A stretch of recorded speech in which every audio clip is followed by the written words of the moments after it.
This is Scott Becker with the Becker Private Equity and Business Podcast. Thrilled today to be joined by Matt Wolf. Matt's a brilliant leader at RSM who focuses on sort of the private equity / healthcare world and his brilliant perspectives on what he sees going on. Matt, so many interesting things happening. One of the stories I watched this morning, you may not be able to comment on it because it may be a client of RSM at some point, but KKR had made a massive investment several years ago in the company Envision Healthcare. Envision Healthcare was a star in some areas of physician staffing, piled up $7 billion in debt. EBITDA went down from $1 billion to $250 million a year, now filing bankruptcy. Is this a sign of things to come? Are there too many private equity sponsored companies that have overextended on debt and have falling EBITDA, or is this just a sort of aberrational, one-off type of thing? What's your sense of what's going on out there in the sort of the private equity sponsored company industry? Are there challenges afoot? Oh, absolutely, challenges afoot. With the end of the sort of zero interest rate policy era, we're now seeing a lot of that, the return of debt discipline. All right, if we dust off our kind of finance textbooks from 15 years ago, talk about how leverage brings discipline to balance sheets, to operations, and there was a lot of give that existed in that system back when money was nearly free, and that's just not the case anymore. I mean, I can say, speaking broadly, a lot of sponsor-backed companies, having problems maybe this year just getting audits done or other kind of regulatory things that where in years past, lenders would say, yeah, that's no problem. It's fine. We'll give you another month. Not a big deal. This year, no, it's not happening as regularly, right? There is not as much give from lenders, whether it comes to timely filings of private financial statements or hitting EBITDA leverage thresholds, that the debt discipline has returned, and we will see more private public bankruptcies, restructurings across the ecosystem as the whole market kind of shifts back into this more normal environment of paying 10% on subordinated private debt, for example. When the companies are paying, it's often much more than 10% when they're paying 12, 14% on this debt and even more on junior debt that's behind the senior debt. Well, it's a prescription. When these companies were banking on 5, 6, 7% debt, now it's 12, 14%. If they weren't careful on their balance sheet, those start to have real impacts on cash flow. There's not many companies that it doesn't if you've extended yourself with a lot of debt.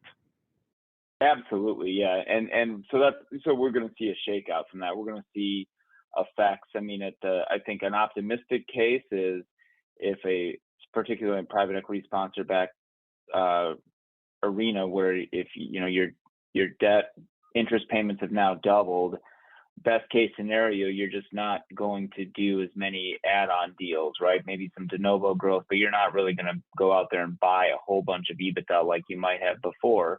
Worst case scenario, there's going to be a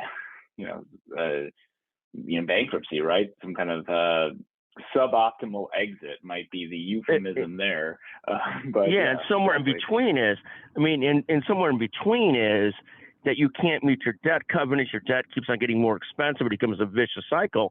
And then somewhere in between from there is you just can't do add-ons, but you also have to be much more careful investing in new things and people and other things.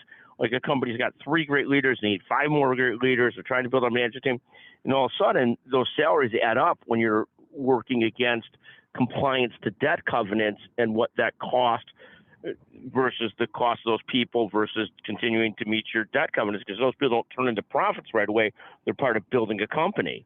And so all of a sudden you've got all these different outcomes, from bankruptcy to everything's fine to we can't do add-ons to we've got to be a lot more careful to everywhere in between, and to layoffs and so forth. But it really does change the dynamics of what's really sort of a fun, growing in the right direction situation to all of a sudden watching everything very carefully. Yeah, absolutely. And you mentioned something interesting about the management team in there. And one thing that we're seeing as well is in the kind of previous zero interest rate policy environment, a lot of sponsors could make good returns investing in good companies with mediocre management teams, right? There just aren't enough good management teams to go around. Now we're seeing more of a focus, at least from some sponsors, of okay, we'll invest in a mediocre business if it's a great management team, right? So almost kind of flipping that investment thesis around. We invest in great management teams almost regardless of the business. If it's an okay business but a great management team, that's now more appealing to some sponsors, some investors, than if it's a great business with a mediocre management team. And that is such an interesting point. There's always been this adage in business that and I'll put this very simply, so don't be offended anybody who's listening. I know that we could do that often, that in a great business environment or great business, a moron can run it and things will go okay, and the moron might give themselves too much credit for it. In a difficult business or difficult environment, it almost doesn't matter how good a manager you have and so forth, because it's just very difficult. And the truth on all these things is probably somewhere in between. Great management can catapult you in a situation where the business conditions are great, you're in the right industry, but a great management team can also help you in a tougher industry to try and figure out pivots and how to manage things, how to work things and stuff like that.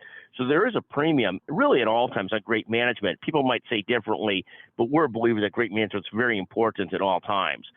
Matt, any thoughts there? Oh, absolutely. I mean, it's sort of this age-old adage of, and it applies to investors and sponsors themselves, right? I mean, are they lucky or are they good? And it's difficult to ascertain that. It's difficult to balance that.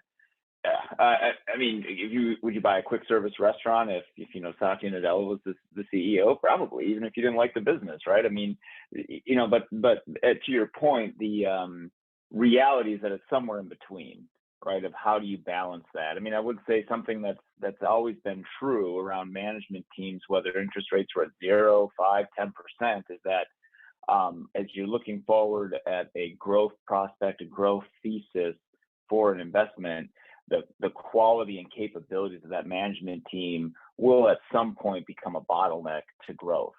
And so where's the growth ceiling? Can this management team handle that growth ceiling?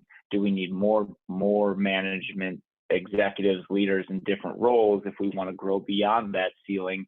And where are we going to get them is a question that needs to be answered, needs to be addressed, needs to be thought of regardless of the interest rate environment.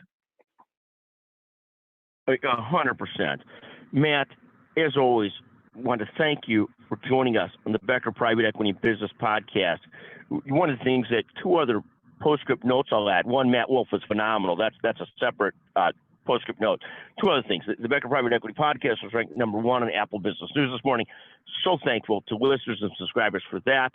Second, if anybody sends us a great idea for a topic today, and you're the first person who does so, you could send it to 773-766-5322. We will send you a $100 Amazon gift certificate.